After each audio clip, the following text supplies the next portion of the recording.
হে জগতবাসী, আজ আমি আপনাদের সামনে একটি আলোচনা নিয়ে আসলাম। সেই আলোচনাটি হলো, বহু বহু হাদিস গ্রন্থে পাওয়া গেছে দুনিয়ার সমস্ত ধন সম্পদ টাকা পয়সা আখেরাতের ময়লা। আখেরাতের ময়লা কেন? যে আখেরাতের ময়লা এই কারণেই, দেখবেন যার আছে তাকে আরও দাও, যার নেই সে চেয়েও পায় না, এরকম একটা জগৎ চলছে। আচ্ছা, আরও একটি কথা হলো, হযরত ঈসা আলাইহিস সালাম বলেছেন, যার আছে তাকে আরও দেওয়া হবে, আর যার নেই বাকিটা কেড়ে নেওয়া হবে। এটা একটা সাবজেক্ট, আর ওইটা একটা সাবজেক্ট। যেমন ঈসা আলাইহিস সালাম বলেছেন, যারা সাধন করেছে, আল্লাহর ধনে ধনবান হয়েছে, তারা যদি এই ধন যেখানে সেখানে নষ্ট করে, তখন তাদেরকে যে ধন দেওয়া হয়েছিল এই ধন নিয়ে যাওয়া হবে। আর যারা আল্লাহর ধনে ধনী হয়ে এই ধনকে ভালো কাজে লাগাইতেছে এবং নিজের মধ্যে মজুত করে রেখেছে, তখন তাকে বলা হয়েছে তাকে আরও দেওয়া হোক। আচ্ছা, তো এখন সমস্ত ধন সম্পদ আখেরাতের ময়লা কেন? যে দেখবেন মানুষ একটা ব্যবসায় নেমেছে, মানুষ একটা কোনো কাজে নেমেছে বা একটা প্রজেক্ট নিয়েছে, তখন দেখা যায় সে যখন নামাজে গেছে তখন প্রজেক্টটা তার হাতছাড়া হয়ে যাবে। মসজিদে দাঁড়াইছে, আল্লাহু আকবার, আল্লাহকে হাজির নাজির করে তিনি দাঁড়াইল, কিন্তু তার প্রজেক্ট তার হাতছাড়া হয়ে যাবে এই চিন্তায় সে ঘাম ছুটছে, সে তো নামাজে নেই। তাহলে যে প্রজেক্টের চিন্তা করতেছে আল্লাহকে সামনে রেখে, তখন কি হবে? যে তার আখেরাতের জন্য এই ধন সম্পদগুলো ময়লা, কিন্তু সে নিজেও হয়ে গেল ময়লা। আল্লাহকে সামনে দাঁড় করিয়ে সে কি করল?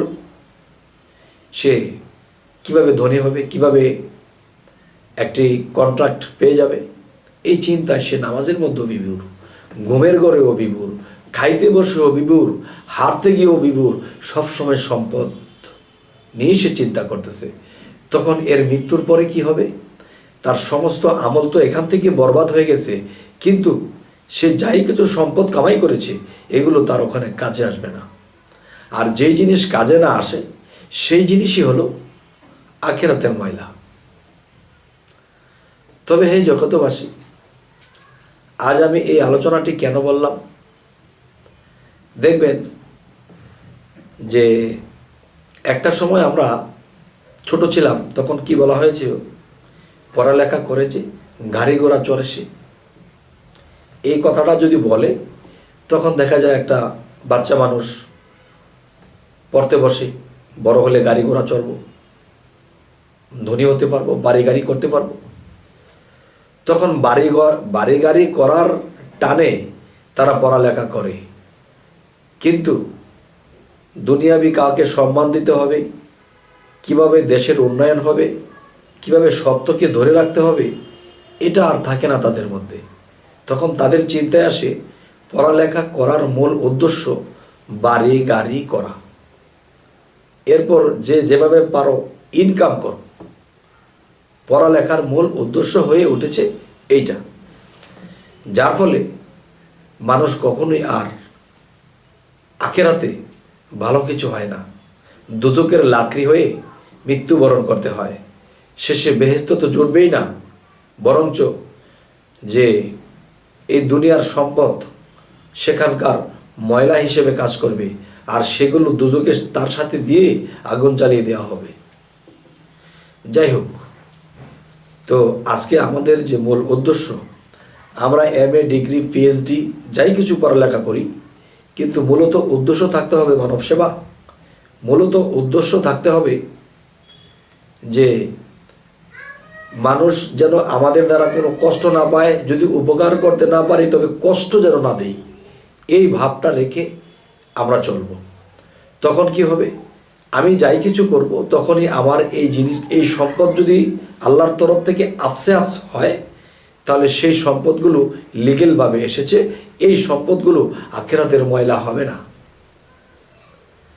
তবে হে জগতবাসী, আজকে আলোচনাটা একটু বেশি বড় করলাম না, কেননা যে জগতে চলতে গেলে ছাত্রছাত্রী যারা আছে এদের মূল টার্গেটটাই থাকে যে আমি সায়েন্সে পড়ালেখা করব, আমি ইঞ্জিনিয়ারিং পড়ালেখা করব, আমি বড় ডাক্তার হব, লক্ষ লক্ষ কোটি কোটি টাকা কামাবো, বিরাট বাড়ি গাড়ি করব, বাড়ি গাড়ি যখন করব তখন পাজারো গাড়িতে চড়ব, এরপরে যখন আমার 20 তলা বিল্ডিং হয়ে যাবে উপরে উঠতে উঠতে আমি মরব। তারপরে আমি কি করব? তারপরে আমাকে নিয়ে ওই 3.5 হাত মাটির তলে নিয়ে পুঁতি রেখে আসবে, আর আত্মাটা চলে যাবে জাহান্নামের দিকে। তাহলে এই লেখাপড়ার কি উদ্দেশ্য? সৎ উদ্দেশ্য যদি হতো তাহলে এই লেখাপড়া করেও আমি জান্নাতবাসী হব। আর উদ্দেশ্য যখন আমি ডুপ্লিকেট করে ফেলেছি, তখন আমি মানুষেরটা আত্মসাৎ করেছি, মিথ্যা কলম চালিয়েছি, মিথ্যা চিকিৎসা করেছি, তখন আমার অনেক বড় বিল্ডিং হয়েছে, সেই বিল্ডিংয়ের মধ্যে 10 তলা পার হতেই চলে গেছে স্ট্রোক করে। কেননা আল্লাহ বলেছে তুই কত মানুষের সর্বনাশ করেছি, তোর অত্যাচারের কারণে এই টাকা বিপদে, এই টাকা ইনকাম করার কারণে কত মানুষ স্ট্রোক করে মরেছে। আল্লাহ কোরআনে বলেছে তুমি যা করবা ঠিক তা পাবা। এখন দেখা গেছে তোমার কারণে কত মানুষ স্ট্রোক করেও মরেছে। এরকম শিক্ষা অর্জন করেছ যে মানুষেরটা আত্মসাৎ করে খাইতেছ, তখন কত মানুষ স্ট্রোক করেছে। আজ তুমিও এই সম্পদ ভোগ করতে পারবে না, তুমিও স্ট্রোক করে। যাই হোক হে জগতবাসী, তো আজ আমি যে আলোচনাগুলো করলাম যদি আপনাদের কাছে ভালো লাগে তো অবশ্যই আমরা এভাবে মেনে চলার চেষ্টা করব, এবং আমাদের সামনে ভিডিওগুলো পেতে সাবস্ক্রাইব করুন। পরবর্তী বাকি ভিডিওগুলো আপনারা পেয়ে যাবেন। তো আজ এ বলেই রাখবো, সকলেই ভালো থাকবেন। আল্লাহ হাফিজ।